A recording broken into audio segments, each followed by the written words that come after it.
Thalassery town service cooperative ബാങ്കിന്റെ സഹകരണത്തോടെ press ഫോറവും പത്രാധിപർ EK Nayanar സ്മാരക ലൈബ്രറിയും ഏർപ്പെടുത്തിയ 4ാമത് കോടിയേരി ബാലകൃഷ്ണൻ ദൃശ്യമാധ്യമ പുരസ്കാരം കൈരളി ന്യൂസ് ചീഫ് എഡിറ്റർ സിജുവിന് ലഭിച്ചതായി കാരായി ചന്ദ്രശേഖരൻ വാർത്താസമ്മേളനത്തിൽ അറിയിച്ചു. 10,001 രൂപയും പ്രശസ്തി പത്രവും ശില്പവും അടങ്ങുന്നതാണ് പുരസ്കാരം.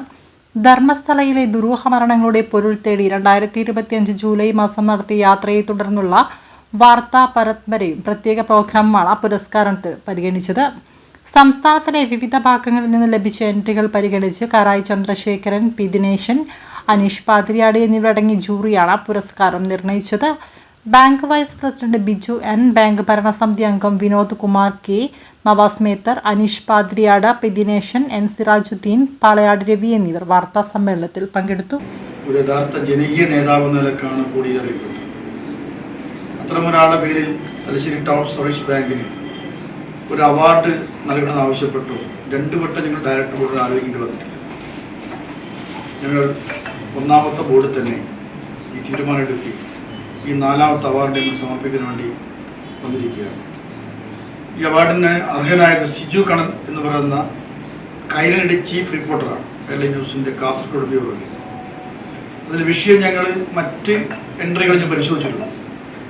അതിലേറ്റവും ഇന്ന് ആകർഷമായ അല്ലെങ്കിൽ വർത്തമാനകാലത്ത് ഏറ്റവും ഒരു അവാർഡിന് അർഹതമായത് ഈ ധർമ്മസ്ഥല ഭൂമിയിലെ കൊലപാതകം സംബന്ധിച്ച് അന്വേഷണാത്മക റിപ്പോർട്ടാണെങ്കിലും അതിനകത്ത് ഒരു പൈശാചികതയുണ്ട് എന്നതുപോലെ തന്നെ ആ വിഷയത്തിൽ ഇടപെട്ട് സമൂഹത്തെ അറിയിച്ച സിജുവിന് ഈ അവാർഡ് ഇവിടെ അർഹനാണ് ഇതുകൊണ്ടാണ് ഞങ്ങൾ അർഹത നിശ്ചയിച്ചിട്ടുള്ളത്.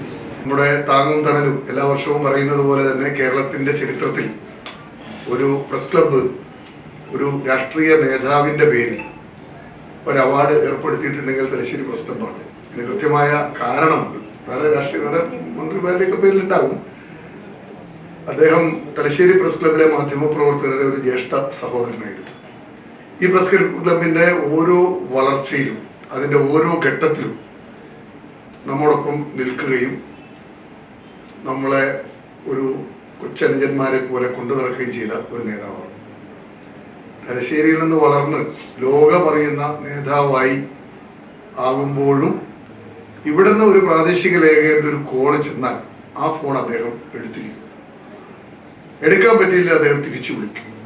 തലശ്ശേരിയിൽ വന്നിറങ്ങിയാൽ നമ്മൾ മാധ്യമപ്രവർത്തകരെ മുഴുവൻ കാണും, നമ്മുടെ വിശേഷങ്ങൾ അന്വേഷിക്കും.